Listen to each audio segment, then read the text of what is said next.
Hello everybody and welcome. In this video I will show you how to make hard reset for your headphones JBL Live 660 NS. To make a hard reset, press and hold volume up button and volume down button at the same time for at least 5 seconds.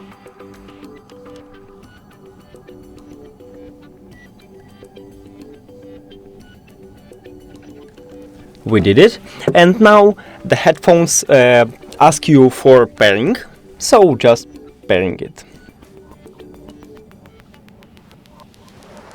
Okay.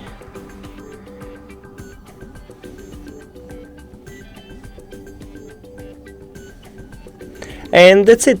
Thank you for watching this video. If you found it helpful, please consider subscribing to channel and leave the like on the video. It's really important to us.